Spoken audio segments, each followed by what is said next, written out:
Bueno, buenos días a todos. El día de hoy entonces vamos a hablar del síndrome de Morquio con un énfasis en el compromiso espinal de estos pacientes, que es lo que nos compete a nosotros como neurocirujanos. Vamos primero entonces a dar como una breve visión de lo que es el síndrome de Morquio y luego nos vamos a enfocar en la patología espinal de estos. Entonces tenemos como generalidades que el síndrome de Morquio, también llamado mucopolisacaridosis tipo 4A, es una enfermedad de depósito lisosomal que es hereditario y es por mutaciones genéticas autosómicas recesivas. Es causado por la deficiencia de una enzima que se encarga de la degradación de unas sustancias de depósito en los lisosomas. Ahorita vamos a ver cuáles son, que es la enzima N-acetilgalactosamina 6-sulfato sulfatasa. ¿Sí? Y es una enfermedad rara con una incidencia en 1 sobre 146.000 nacidos vivos.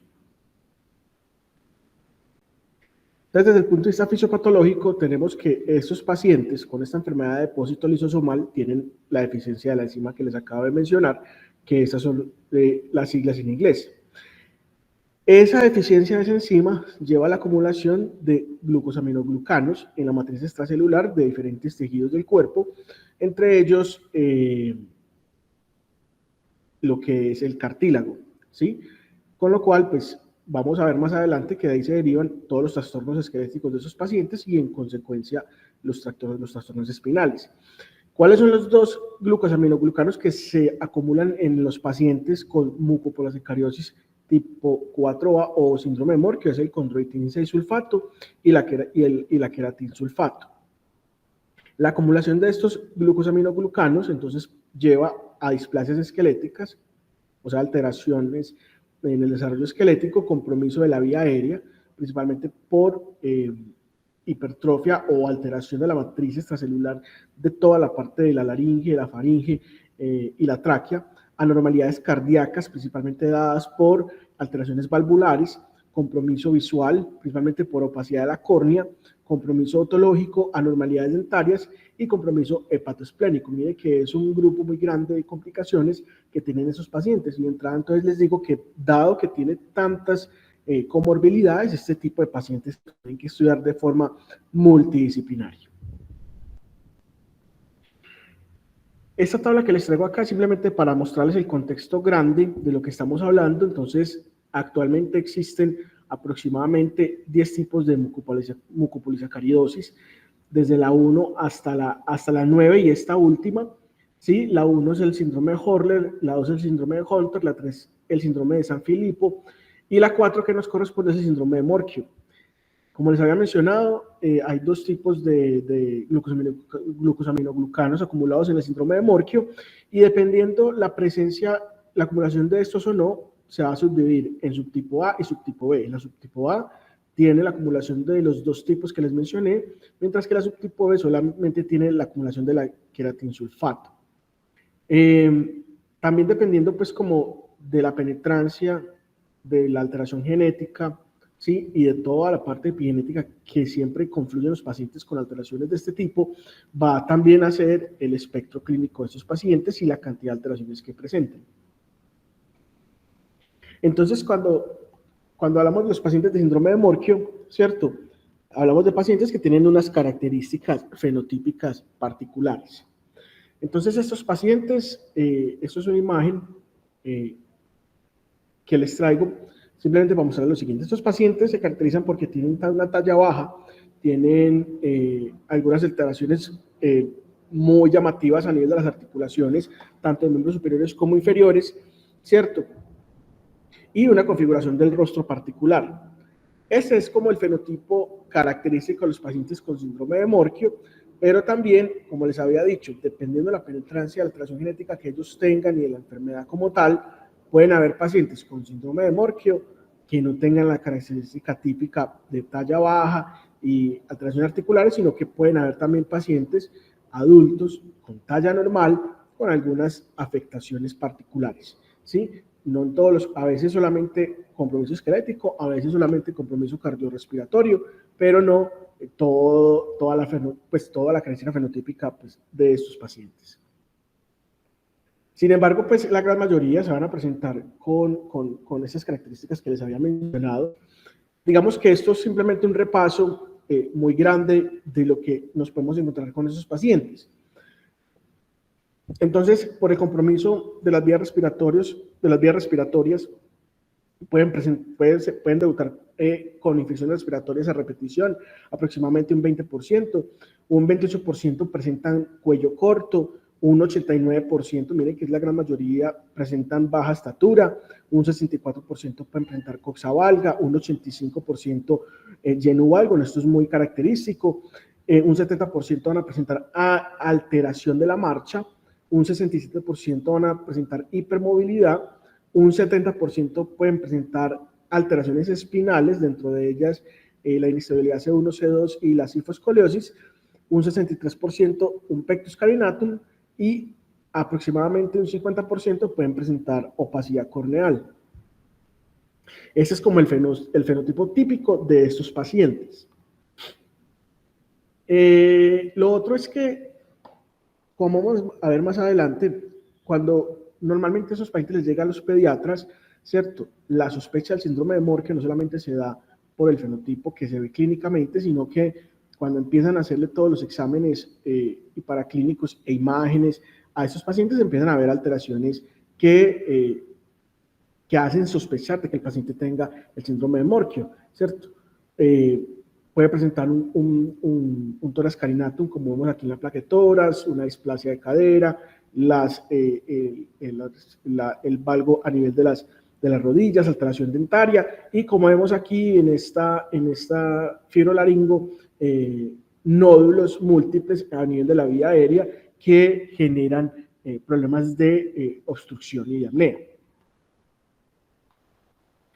Entonces, normalmente estos pacientes a nosotros como neurocirujanos nos van a llegar ya muy depurados, ¿cierto? Ya con el diagnóstico y nos van a llegar específicamente pues por el problema de columna. Sin embargo, es importante conocer como cuál fue el recorrido que hizo el paciente para poder llegar a nosotros. Y eso es importante, ¿por qué? Porque normalmente a nosotros nos van a llegar niños ya bastante grandes, principalmente pasados los 6, 8 años de edad. ¿Por qué? Por la demora en el diagnóstico. Y eso se da también en los primeros 3 años de vida, digamos que el desarrollo fenotípico no es muy evidente, sino que después de que pasa la etapa de la lactancia y que el paciente empieza a caminar, ya empieza a brincar, a hacer varias cosas, es cuando empiezan los padres a darse cuenta de que el paciente se cansa más rápido, de que el paciente camina raro, de que la formación articular la ve un poco distinta a los demás niños, que se ve un poco más laxo. Entonces ahí es cuando empiezan a consultar y es el pediatra en sí el que inicialmente los recibe. Entonces, ¿cómo, digamos, pueden llegar a ese diagnóstico? Normalmente empieza a consultar la mamá porque empieza a ver el niño pues que es diferente al resto, le empiezan a hacer estudios de los diferentes sistemas afectados, si está haciendo apnea, si se cansa rápido, entonces empiezan a hacerle placa de tórax, ven que el tórax es, digamos, anormal, entonces empiezan a estudiarlo por ese lado, las relaciones articulares se ven pues con valgos, empiezan a tomarle placas de extremidades, ¿sí? Y también, inclusive pueden empezar a verse con algo de jiba o deformidad escoliótica, y pues entonces le hacen los rayos X. Y bueno. Entonces, una vez empiezan como a juntar todo el espectro, cosita más, una cosa más otra cosa más otra cosa, y empiezan a ver que el paciente ya empieza a mostrar un fenotipo de este síndrome, entonces lo que hacen es que hacen un test de glucosaminoglucanos en orina, ¿cierto? Y miden principalmente lo que es el creatinsulfato, tanto en orina como en sangre.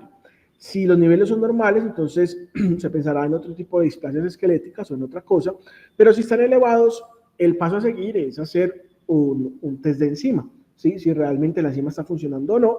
Si hay alta actividad en la enzima, se pensará en otra cosa, y si la actividad de la enzima es menor de 5% por medio de un ensayo, entonces se puede decir que se confirma el diagnóstico de la mucopolisacaridosis, y en ese caso se puede hacer la genotipificación como tal, que puede ser una forma opcional. Obviamente, como les había dicho, todo esto es un proceso Es una cosa que puede llevar años para poder dar con el diagnóstico y casi siempre está en manos de los pediatras y los genetistas.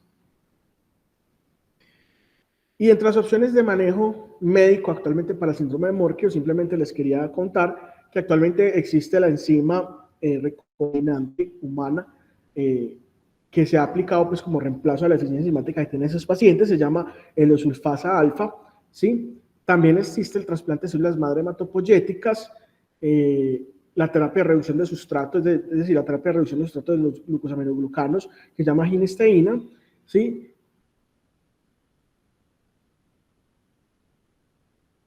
Hola, ¿qué es importante saber de este manejo médico? Pues se han puesto muchas esperanzas principalmente en el uso de la enzima para mejorar la parte de las displasias esqueléticas, ¿sí? O que por lo menos no lleguen a deformaciones tan importantes. Sin embargo, no se ha visto en los diferentes estudios que realmente el uso de la enzima recombinante tenga un impacto directo sobre el desarrollo esquelético de sus pacientes o sobre las alteraciones que presentan, ¿sí? Y dentro de ellas, las alteraciones espinales que vamos a mencionar más tarde. ¿Qué se ha mostrado? Mejoran la función pulmonar y cardiovascular. Estos pacientes normalmente tienen mucha restricción pulmonar y se cansan muy rápidamente y pues con la enzima empiezan a mejorar la marcha, empiezan a mejorar pues como la capacidad pulmonar. Pueden mejorar algo de la elasticidad articular, sin embargo, como les mencioné, no se ha visto en los diferentes ensayos que realmente tengan un impacto importante sobre el desarrollo de las displasias esqueléticas. Muy bien, entonces hasta acá era como un breve repaso de lo que es el síndrome de Morquio, así muy grande, como para contextualizarnos de en qué contexto estamos hablando, ¿cierto? Entonces ya habiendo visto cuál es el fenotipo, cómo es el enfoque diagnóstico en general, pues qué hace el pediatra, el genetista, cuáles son los exámenes grandes para el diagnóstico como tal y las diferentes alteraciones que presentan en los otros sistemas, vamos ahora sí a hablar de lo que realmente a nosotros los neurocirujanos nos importan estos pacientes, ¿cierto? O lo que nosotros realmente vamos a atender. Entonces, lo primero es que estos pacientes presentan de forma muy frecuente una inestabilidad C1, C2. Entonces, simplemente para recordar, la relación del axis del atlas con la odontoides está dada por la presencia de unos ligamentos, ¿cierto? Que es el ligamento cruciforme y los ligamentos alares. Esos ligamentos son los que le dan la estabilidad a la unión C1 y evita que la articulación presente una subluxación como tal. En los pacientes que tienen mucopoliosacaridosis tipo 4 o síndrome de Morquio, la acumulación de glucosaminoglucanos genera varias cosas. La primera es la acumulación de los glucosaminoglucanos en estos ligamentos, los que lo hacen más móviles y por ende incompetentes. Entonces, si tenemos que la articulación C1, C2 depende en gran medida de estos ligamentos, al ser incompetentes, pues obviamente la probabilidad de que tengan una subluxación va a ser mucho más fácil. Y lo otro es que en el desarrollo esquelético, los centros de osificación de la odontoides, que en principio son condrales, ¿cierto? Son cartílago, la acumulación de esos glucosaminoglucanos genera que ese cartílago no se osifique, ¿sí? Entonces, estos pacientes con frecuencia presentan una falta de desarrollo, ¿sí? De la odontoides como tal. Entonces, muchos de los pacientes vamos a ver que tienen la base osificada, pero el resto de la odontoides es cartílago y cartílago unido a unos ligamentos incompetentes. Entonces todos estos factores hacen que estos pacientes de forma muy frecuente presenten inestabilidad C1, C2 a causa de los factores que les acabo de mencionar. Entonces, en la evaluación de los pacientes y de la inestabilidad, digamos que hay dos medidas muy importantes que tenemos que tener en cuenta. La primera es la distancia entre el arco anterior de C1 y la pared anterior de la odontoides, que es el ADI. ¿Sí? Normalmente en los pacientes adultos, cuando esta distancia es mayor de 3 milímetros, uno ya empieza a pensar que el paciente tenga una subluxación anterior, lateral o rotacional, ¿cierto? O una inestabilidad C1, C2, pero en los niños se permite un margen hasta de 5 milímetros. Y la otra medida que es muy importante, aparte de la 10, es el PADI, ¿sí? Que es la distancia que hay entre el arco posterior de C1 y la porción posterior de la odontoides. ¿Por qué es importante? Porque cuando tenemos una subluxación y el arco anterior de C1 se va hacia anterior, obviamente, pues este espacio se va a reducir y es realmente el que genera la comprensión medular sobre el paciente y lo que genera la mielopatía. Cuando esta distancia en los niños es menor de 14 milímetros, ya podemos hablar que el paciente tiene una estrechez significativa y sumando el ADI más el PADI, podemos decir que el paciente tiene una subluxación y que el paciente probablemente vaya a requerir una intervención quirúrgica. Eso es un ejemplo, entonces vemos acá en la radiografía, en estos rayos X, vemos como en flexión, ¿sí? Miren que la odontoides se desplaza hacia anterior y probablemente es mayor de 5 milímetros. Y miren acá cómo en la tomografía la odontoides, este es el arco de C1, esta es la base de C2, pero miren que la odontoides es cartílago, no se ha podido osificar por los factores que les había ahorita mencionado, la acumulación de glucosaminoglucanos sobre el cartílago de crecimiento. Entonces, mire que en esta tomografía dinámica hay una disminución, hay un aumento de la amplitud del ADI, pero más importante, hay una disminución del PADI de forma significativa. Mire esta distancia acá y mire la distancia que se ve en la dinámica de flexión. Y lo vemos en la resonancia de forma importante, como mire en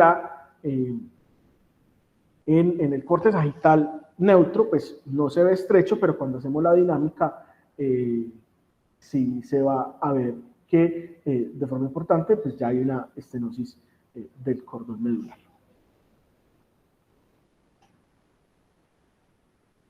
Muy bien.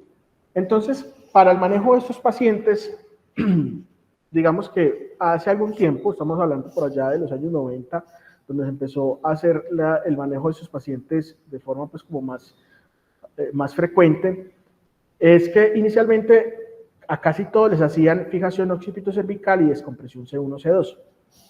Entre otras cosas porque pues el entendimiento de la fisiopatología pues no era del todo claro. Sin embargo, pues la fijación occipito-cervical actualmente no se usa tan frecuentemente, solamente en aquellos casos en los cuales hay una evidencia adicional de que la relación C0-C1 esté alterada, o también con algo de luxación a causa pues, de la incompetencia ligamentaria, pero no son todos los casos.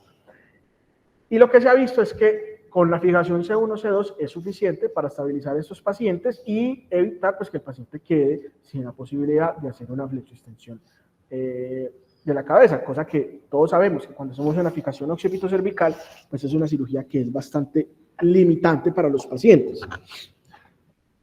Clásicamente se han descrito dos técnicas para la fijación C1, C2, la técnica de Mager, que ya sabemos que eso está muy en desuso actualmente, y la técnica de Harms, que es la que actualmente pues, es el gold estándar, que es la colocación de tornillos en masas de C1 y pediculares de C2. Sin embargo, los pacientes con síndrome de Morquio hay un problema, una particularidad, y es que estos pacientes, por presentar esas alteraciones esqueléticas, la anatomía no siempre es favorable para uno poner tornillos. Y el riesgo de que uno haga una lesión de la vertebral es mucho mayor en esos pacientes con síndrome de Morquio que en un paciente normal. Entonces, digamos que la técnica es un poco más difícil que en los pacientes por cualquier otra subluxación, pues que sea normal, estromática, lo que sea. La recomendación es que si uno quiere poner los tornillos, primero, pues usted sea una persona que tenga bastante entrenamiento en este tipo de fijación, ¿cierto? Una persona, digamos, con bastantes casos. Y lo otro es que ojalá usted pueda ayudarse de un modelo 3D. Y cuando hablo de modelo 3D es un modelo impreso, ¿sí? De la anatomía de esos pacientes. Es decir, el paciente se hace una tomografía, se le imprime en 3D la unión cráneo-cervical y con eso usted darse cuenta más o menos a qué se va a enfrentar y cuál es el instrumental que va a necesitar preciso para evitar daños en estos pacientes. Como esta técnica con los tornillos puede resultar algo engorrosa, pueden haber más probabilidad de fallos, más probabilidad de fallo de colocación del tornillo y más probabilidad de daño vascular. La otra alternativa es el uso de ganchos sublaminares.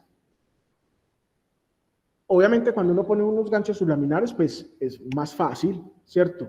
También genera una estabilidad C1, C2. Sin embargo, tienen algunos problemas y es que no tienen el mismo torque que tienen unos tornillos, por lo cual puede haber algo de inestabilidad rotacional y eso generará que la fusión se tarde un poco más en generarse que en los pacientes que tienen tornillos. Sin embargo, son cosas que uno tiene que balancear, ¿cierto? Y dependiendo como usted vea en la tomografía, la anatomía, la edad del paciente y la experticia que usted tenga, usted puede elegir o la colocación de los tornillos o el uso de ganchos sublaminares.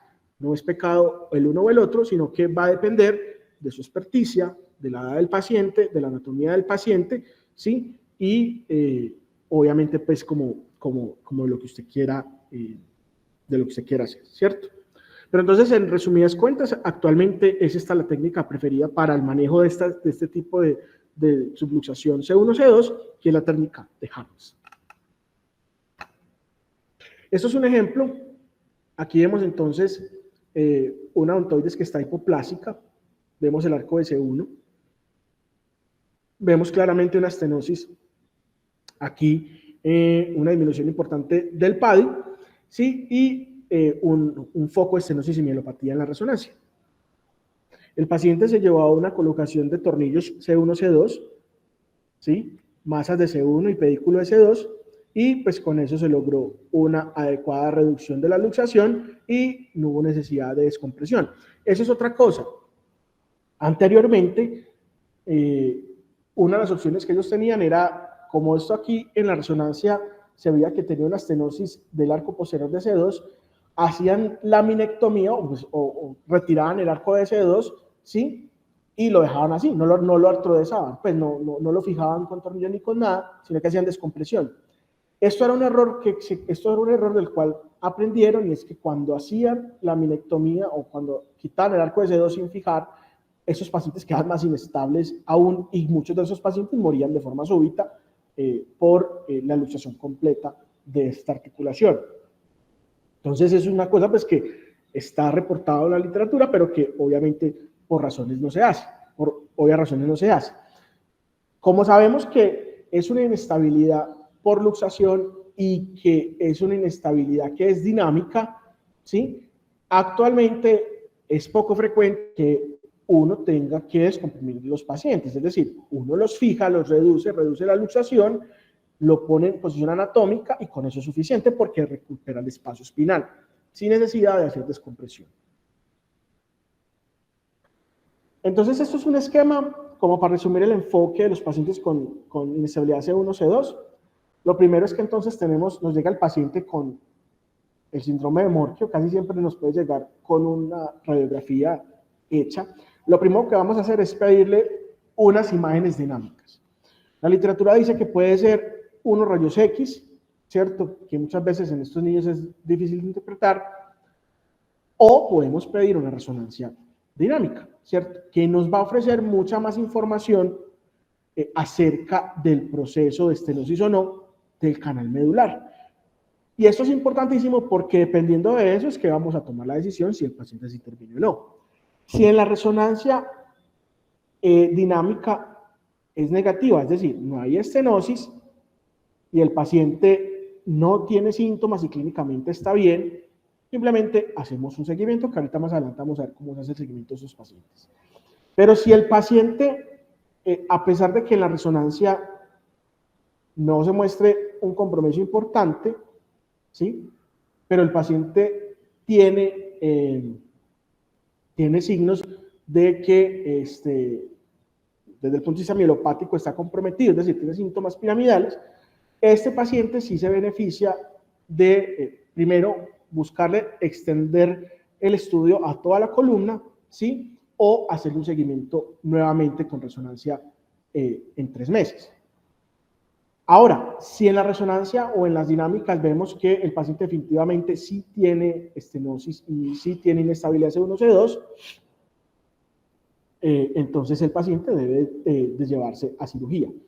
Ahora, cuando ya ahora sí tenemos un diagnóstico y sabemos y el paciente tiene indicación de cirugía, Ahora sí, vamos a pedirle una tomografía, y la tomografía es mandatorio, no es una opción, no es que, no, qué pesar, no vamos a irradiarlo, no, hay que hacerla porque hay que hacer por lo menos una reconstrucción 3D para yo saber cómo voy a intervenir en ese paciente. Muy bien, ya dejando de lado un poco la inestabilidad C1, C2, que es la principal complicación de estos pacientes, otro de los problemas que tenemos importantes es la estenosis del canal medular a nivel de la columna subaxial y la columna toracolumbar. Hay que tener en cuenta que muchos de esos pacientes suelen presentarse con cifoscoliosis, y la cifoscoliosis se da en parte por la debilidad ligamentaria o la laxitud ligamentaria que tienen los pacientes por la acumulación de los glucosaminoglucanos, ¿sí? Y porque también el desarrollo del cuerpo vertebral es insuficiente e ineficiente.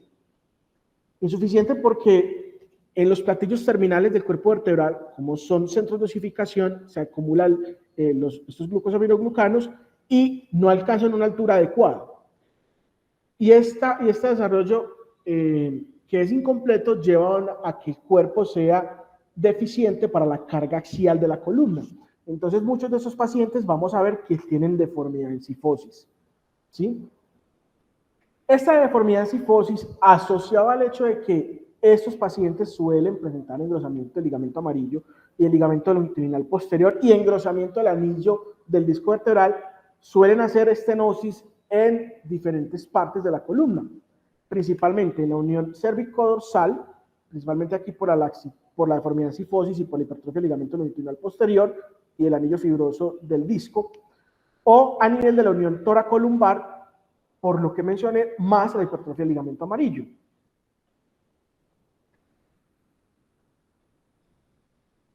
Estas estenosis es importante tenerlas en cuenta porque estos pacientes van a requerir a lo largo del tiempo varias intervenciones, porque usted puede resolver en SLA C1, C2 y el resto de la columna estar normal, y en unos años usted va a tener que, va a ver que el paciente empieza a estenosarse en otros puntos, ¿sí? Y va a tener otra vez, en ese caso sí, que artrodesar y descomprimir.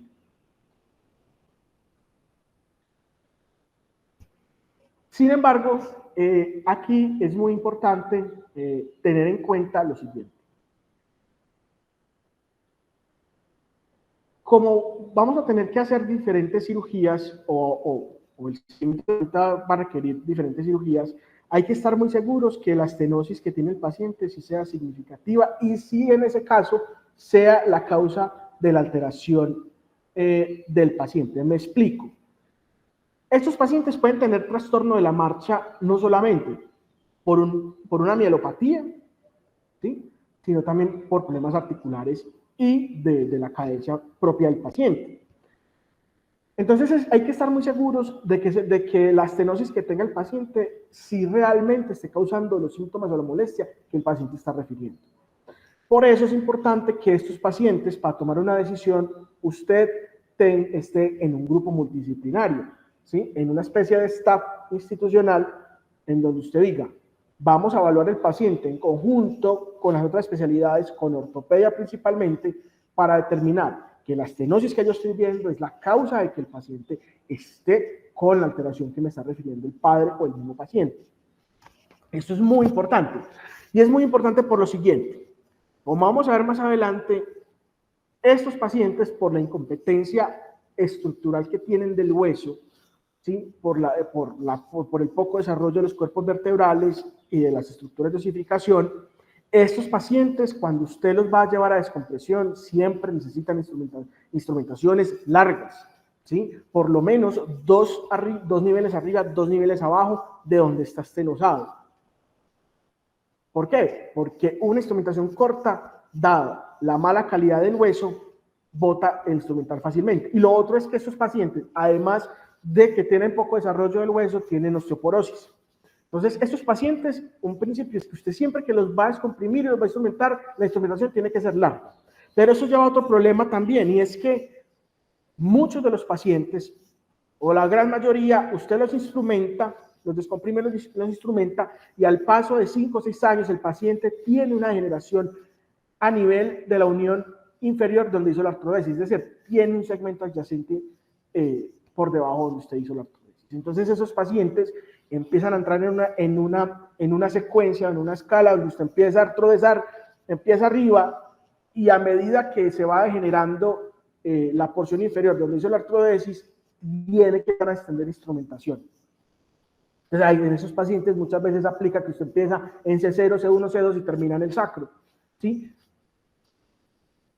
Entonces, con estos pacientes, usted tiene que ser muy juicioso a la hora de definir si realmente necesita o no una descompresión y una artrodesis. Porque estos pacientes, usted los artrodesa y al cabo de 6 o 8 años les está interviniendo por una enfermedad de segmento adyacente, ¿sí? Principalmente a nivel caudal. ¿Y por qué se da esto? Porque usted hace un bloque de hueso, un bloque artrodesado y fusionado, y eso genera un brazo de palanca para una columna que de entrada es incompetente, tanto por la porción ligamentaria como por la porción ósea. Entonces, siempre evalúe muy bien y en conjunto, en un staff multidisciplinario, tome la decisión si realmente el paciente amerita descompresión y artrodesis. Teniendo ya esto claro, entonces, cuando vamos a tomar la decisión de artrodesar a esos pacientes a nivel de la columna subaxial, como les había dicho, instrumentación larga, 2 arriba, 2 abajo, descompresión y fusión. En la unión cervicotorácica también debe ser una instrumentación que es larga, que debe ser larga. Eso es un ejemplo de lo que les había mencionado. Un paciente que se había descomprimido a nivel cervical se fusionó, pasaron más o menos 6 años, 7 años, ya tenía una masa de fusión a nivel cervical y se generó en la unión cervicotorácica. ¿Qué tuvieron que hacer? Hacer una instrumentación que iba desde el occipital hasta más o menos T4, ¿sí? O una instrumentación que muchas veces es muy improvisada, ¿sí? Miren todos los arreglos que tuvieron que hacer para poder fusionar estos pacientes que son tan incompetentes. Y posiblemente este mismo paciente, al cabo de 6, 7, 8, 10 años, va a generarse aquí distal y va a tener que extender la instrumentación. Entonces, mira lo importante de uno tomar una adecuada decisión en el momento en que usted va a hacer la descompresión y la fusión de esos pacientes. Y a nivel toracolumbar, estos pacientes característicamente, por ser tan incompetentes desde el punto de vista óseo, necesitan un soporte anterior con corpectomía y cilindro más una instrumentación larga. Uno pensaría, por ejemplo, en otros pacientes que usted haciendo de pronto una instrumentación, poniendo un cilindro, por ejemplo, en la unión toracolumbar o en la región lumbar, usted pone un cilindro y lo instrumenta con suficiente. No, en esos pacientes usted toca ponerle un cilindro, hacer una instrumentación larga, precisamente por la incompetencia. Dentro de las consideraciones perioperatorias, esos pacientes siempre tienen que ser, operados bajo neuromonitoreo, tanto cuando usted vaya a hacer la artrodesis C1, la artrodesis C1, C2, como cuando usted vaya a hacer una descompresión y una fijación, porque casi siempre tienen deformidad en cifosis y cuando usted reduce la cifosis pueden perder los potenciales.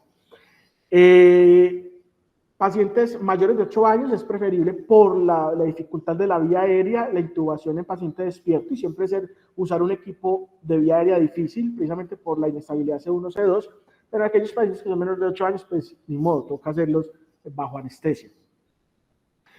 Es importante hablar con el anestesiólogo con el que vamos a operar ese paciente, que de pronto el uso de esteroide preoperatorio le puede ayudar un poco al manejo de la vía aérea porque evita mucho el broncoespasmo de estos pacientes y en lo posible, después de que los operemos, tratar de extubar al paciente en el quirófano, primero, pues obviamente para evaluar la parte neurológica, pero también porque como estos pacientes tienen problemas de restricción pulmonar, muchos tienen problemas valvulares, falla cardíaca, usted manda al paciente para la UCI y en la UCI se le van a demorar 8 días en extubarlo, si es que lo extuban, va a presentar neumonía, se va a empezar a encharcar, en fin, un montón de complicaciones que pueden llevar al lastre todo el esfuerzo que usted hizo en la cirugía, porque el paciente termina complicado, infectado, ulcerado, termina con úlceras por presión porque entonces no lo mueven, porque es que el paciente, una cosa a la otra, es decir, todo lo que siempre pasa en muchas de las instituciones. Entonces por eso es importante tratar de llegar a un acuerdo con el anestesiólogo de que extuben el paciente ese mismo día. El seguimiento de los pacientes, entonces, tenemos que mínimo debe ser cada 6 meses, pero si lo hace anual, pues tampoco hay lío, ¿cierto? Y debe hacerse, debe seguirse con radiografía, con resonancia, al menos anualmente. Y una resonancia que sea de columna total, ¿sí? ¿Por qué? Porque como les había mencionado, desde que usted hace la artrodesis de una región, ¿cierto? El paciente puede empezar a fallar a nivel distal donde se hizo la instrumentación y empezar a generar estenosis. Pero como les había dicho, siempre seguir a estos pacientes ojalá en un grupo multidisciplinario, ¿cierto? No es sano usted en un paciente, en una consulta externa, no es sano usted tomar decisiones con estos pacientes, ¿sí? Si usted le llega a un paciente con síndrome de Morquio a su consulta y usted ve que ya le trae su resonancia y se le trae dinámica y usted ve que está estenosado y todo, es mejor que usted lo mande a una parte donde pueda haber un grupo multidisciplinario que lo pueda manejar. No se ponga a programar a esos pacientes, porque muchas veces tomamos una decisión acelerada o por cosas que a uno de pronto le pueden parecer muy obvias, ¿sí? Y terminamos mandando al lastre a estos pacientes o llenándolos de complicaciones de ahí para adelante. Como conclusiones de este seminario, entonces tenemos que ante la primera visita del paciente con sospecha de síndrome de Morquio, siempre ordenar una imagen cervical dinámica, ¿cierto? Es lo primero que tenemos que hacer si no nos llega con ella. Si tenemos inestabilidad C1, C2 o estenosis del canal medular, la cirugía temprana es mejor opción, pero una cirugía que esté bien indicada. Y el seguimiento con imágenes de control debe ser anual por el riesgo de reestenosis o deformidad por enfermedad de segmento adyacente, y siempre considerar que el manejo de estos pacientes es multidisciplinario. Esto es de lo más importante y es uno de los grandes mensajes que quiero dar con esta charla. Muchas gracias.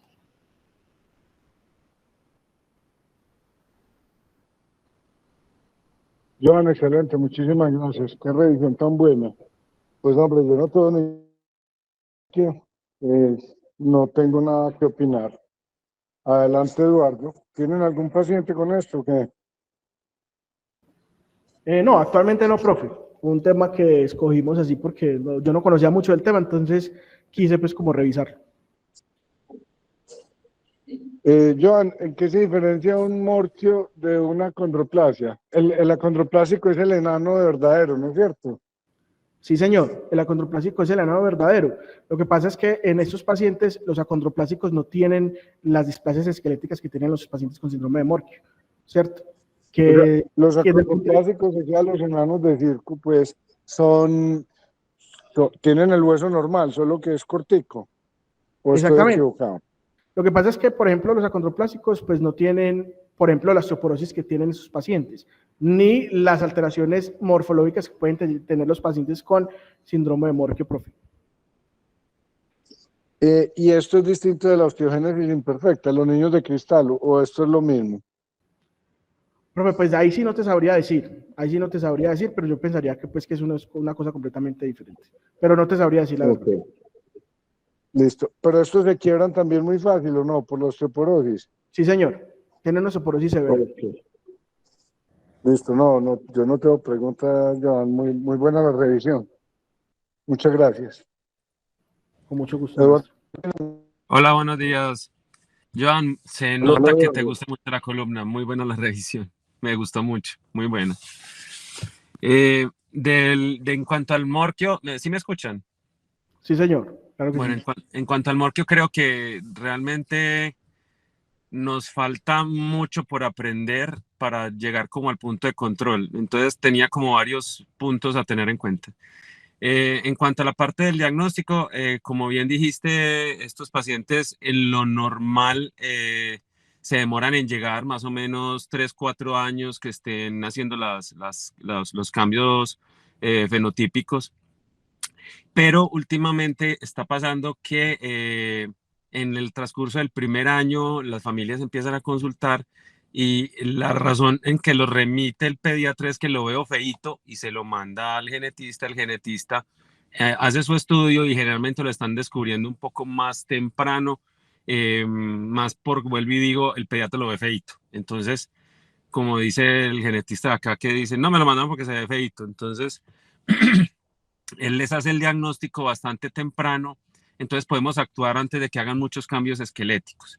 Inclusive hemos tenido pacientes menores del año que ya son inestables y ya tienen mielopatía. que uno pensaría que no, pero sí los hemos tenido. El más pequeño que hemos operado tenía 8 meses. En general, un buen diagnóstico implica también poder empezar rápido la enzima, y lo que hemos visto, como bien dijo Joan, es que controla muy bien la parte pulmonar, la parte cardíaca y la parte hepática.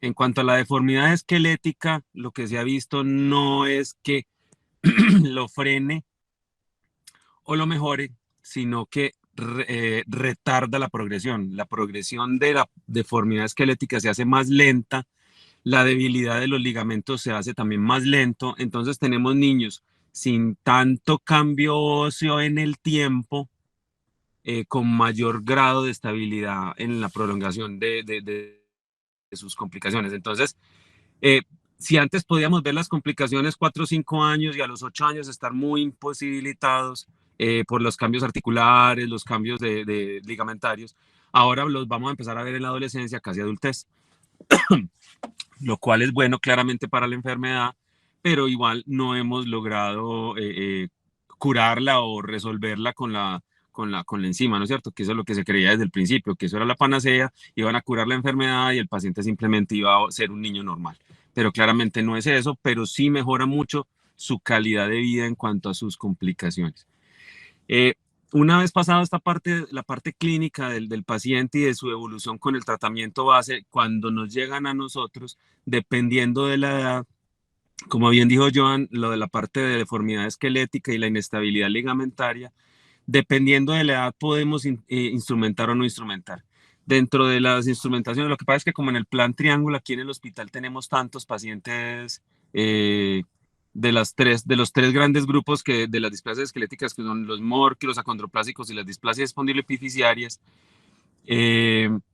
Hemos tenido como una evolución mirando bien esta progresión, sobre todo de la parte C1, C2 y la observación del resto de las deformidades, y en general la más sintomática termina siendo C1, C2, y las otras terminan siendo bastante benignas si uno las sigue en el tiempo, más aún si tienen enzima.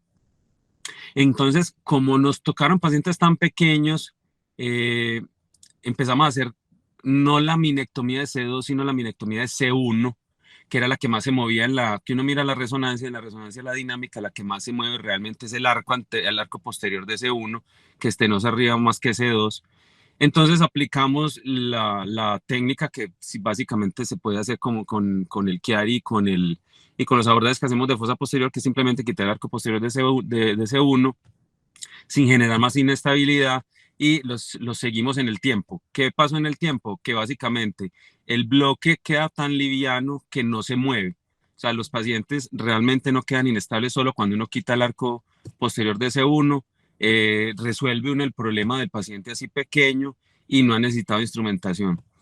Los hemos seguido hasta grandes y no han hecho progresión en deformidad o en inestabilidad. Entonces, por ese lado, nos resuelve el problema de pequeños que no sabíamos qué hacer con el instrumental, porque hasta los ganchos son gigantes. Son niños de por sí pequeños, y si le agregamos la enfermedad, pues obviamente ningún gancho le entraba y menos un tornillo. Entonces, al haber hecho esto quitando solo el arco posterior de C1, nos dimos cuenta que se resolvía el problema de la inestabilidad, no por quitar la inestabilidad, sino por quitar la compresión dinámica de C1, C2 ahí, que hacía la mielopatía. Entonces, en el seguimiento nos dimos cuenta que esa inestabilidad, primero resolvíamos la mielopatía, y segundo que en el seguimiento nos dábamos cuenta que esa inestabilidad ni progresaba ni hacía más daño. Entonces, básicamente se resolvió el problema desde pequeños. Obviamente ya cuando la inestabilidad es más grandes y se puede hacer las fijaciones, pues tal cual como dijo Joan, esas son las fijaciones que hacemos. En cuanto a las otras deformidades, que generalmente se hacen deformidades sifóticas, como dijo Joan, lo que hemos visto en el seguimiento es que toleran muy bien la estenosis sin síntomas, y es muy claro lo que dijo Joan, y es que tiene que ser evaluado en un grupo multidisciplinario, porque la mayoría de las dificultades que tienen en la marcha, los dolores y las sensaciones que tienen en sus miembros inferiores, no hacen parte de la estenosis, sino que hacen parte de sus deformidades esqueléticas. que tienen un apoyo distinto, una marcha distinta. Entonces eso es muy importante. Los ortopedistas, por lo menos los de aquí del Plan Triángulo, tienen mucha cancha precisamente evaluando esas deformidades esqueléticas y nos hemos dado cuenta que realmente las estenosis no son sintomáticas. En todo lo que yo llevo pues en el Plan Triángulo, que son ya 15 años, de todos esos pacientes que tienen tienen la deformidad y la estenosis ahí por la deformidad por la cifosis, realmente se ha tenido que operar uno solo. El resto lo han tolerado muy bien y cuando tenemos duda en el síntoma le hacemos potenciales y nos damos cuenta si sí es estenosis o no. Si los potenciales obviamente están prolongados y lo demostramos, pues obviamente se hace la cirugía, que ese fue el paciente que se operó. Pero el resto en general, cuando hemos tenido duda, le hacemos los potenciales están normales. Entonces realmente no hemos necesitado intervenir mucho paciente por la cifosis, por las deformidades torácicas y lumbares. Casi todos han tenido esa intervención desde el punto de vista de C1, C2. En cuanto a la parte quirúrgica y lo que estaba hablando Joan del posoperatorio, es muy importante también el prequirúrgico. En el prequirúrgico, cuando se decide hacer, y claramente estos pacientes, como bien dijo Joan, tienen problemas cardíacos y pulmonares y se ahogan muy fácil, hay que hacerle la prueba de esfuerzo. Hay que hacer una prueba de esfuerzo cardíaco y hay que hacer una espirometría. Primero, para que el anestesiólogo sepa con qué características entra el paciente y segundo, también para que hablar con la familia de la posibilidad de que se complique en la cirugía. Entonces, cuando eso uno lo tiene antes y se lo dice a la familia, muchas veces inclusive la familia prefiere no operarlo. Entonces, es muy importante también esa evaluación preanestésica para tomar las decisiones pertinentes con estos pacientes, ¿no es cierto? Pero en general, si se hace un buen seguimiento, así como dijo Joan, semestral o anual, de toda su evolución, inclusive la parte genética de la evolución de sus deformidades, tienen una buena calidad de vida y tienen un buen desarrollo intelectual. Entonces, son niños que, si los sabemos adaptar, son niños normales, llevándolos bien con un buen seguimiento. Nacho, y en cuanto al niño de cristal, el niño de cristal lo que tiene generalmente son alteraciones en el calcio, en la estructura ósea. Entonces son huesos muy cabezones que se fracturan muy fácilmente y el niño, inclusive los huesos planos también son muy cabezones, son muy planos, muy grandes, perdón. Entonces son niños cabezones con extremidades largas, con huesos largos cabezones, pero no hacen la deformidad como la hace el enano verdadero, que es como una deformidad, el tórax y todo se ve todo comprimido, tratando como de ser grande, pero es chiquito. El niño de cristal se ve, es un poco más corto en los huesos, más no tan cabezón el hueso como se ve el enano de verdad. Y es directamente porque los huesos se van fracturando lentamente, entonces los niños cada vez son más pequeños, más pequeños, más pequeños. En cambio, el acondroplásico no tiene ese problema, no tiene debilidad ósea, sino que es alteración en la formación de las epífisis de los huesos largos. En cambio, estos, lo que van cambiando las epífisis no es porque sean malas, sino porque van haciendo microfracturas seguidas, y entonces van poniendo cabezones los huesos. Entonces, por eso fenotípicamente se ven distintos. No sé si eso resolvió tu duda, Nacho.